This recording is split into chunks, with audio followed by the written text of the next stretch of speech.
Faltam 2 minutinhos para as 8 horas da manhã. O MEC anunciou que as provas do Enem vão ser mantidas nas 2 primeiras semanas de novembro, mesmo com a suspensão das aulas por causa da pandemia. É uma polêmica grande, mas independente disso, os estudantes têm que estar se preparando da maneira que podem. Estão buscando um jeito, Anderson, para estudar em casa mesmo, para não perder o conteúdo. Por enquanto está confirmado, então tem que estudar. O Adriano Regis está de volta com a gente para conversar aqui agora, para saber quais são as dicas aí para o pessoal. Por enquanto, agora, manter esse foco e ter uma boa prova aí no final do ano, Adriano.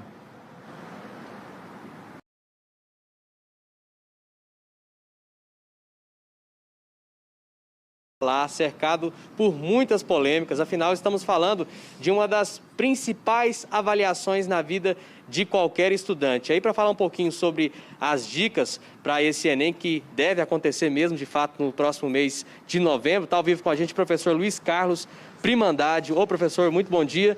Não devem acontecer mudanças no calendário, né? 2 etapas, uma prova presencial e outra prova digital. Então, 2 ocasiões para que esses alunos testem mesmo seus conhecimentos. É isso mesmo, Adriano, mas é uma pergunta que não quer calar, não é verdade? Vai ter ou não vai ter o Enem?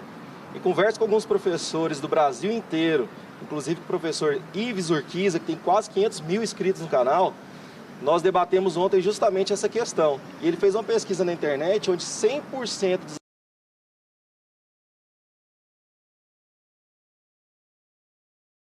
nesse ano de 2020, Agora, que ele seja adiado. Com os alunos longe das salas de aula, professor, com o ensino online, né?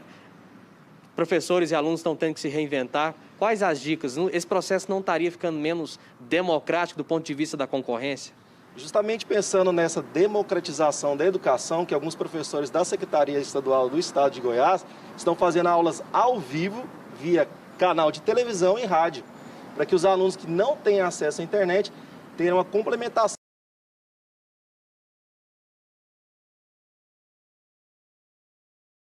Um cronograma de estudos, tem que ter um cantinho ali para você estudar, não pode deixar a onda te levar, não. Como administrar o tempo, distribuir quanto tempo para determinado tipo de matéria? Tem mais ou menos uma regrinha nesse sentido? Olha que pergunta interessante e pontual para você que está assistindo aí, hein?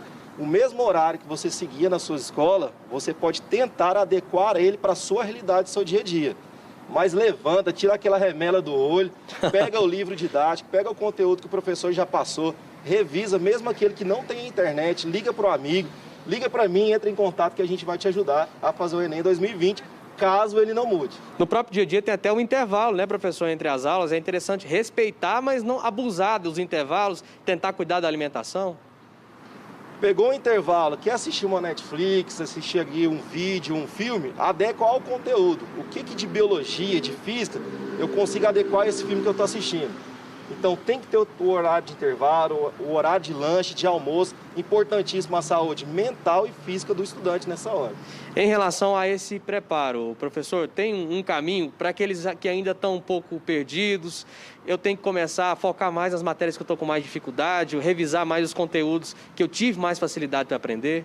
Justamente, olha que interessante, hoje nós vamos fazer uma live depois do JA2, vamos comentar justamente isso no perfil do professor Paulinho Curirim, onde nós vamos comentar como que nós devemos direcionar os estudos, principalmente da redação, que é a mais temida aí pelos estudantes. Então nós temos que fazer aí, no mínimo 4 redações por mês, para que você não perca o foco do Enem e consiga pleitear sua vaga na Universidade Federal de Goiás. Além das redações, o senhor gostaria de chamar a atenção para que outro ponto? Vou chamar um ponto importante aí de ciências da natureza, onde a física e a química pega demais, não é, galera?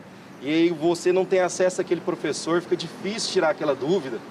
Então, se você não tiver acesso à internet, alguns professores e diretores de escola estão imprimindo listas de exercícios que você pode tentar resolver, que tem a resposta lá no final.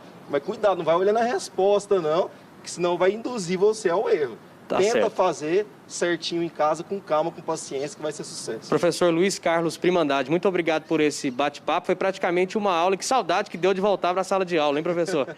Obrigado. Eu que agradeço, um abraço. Adriano. Um beijo, Thaís. Um beijo, Anderson. É com vocês.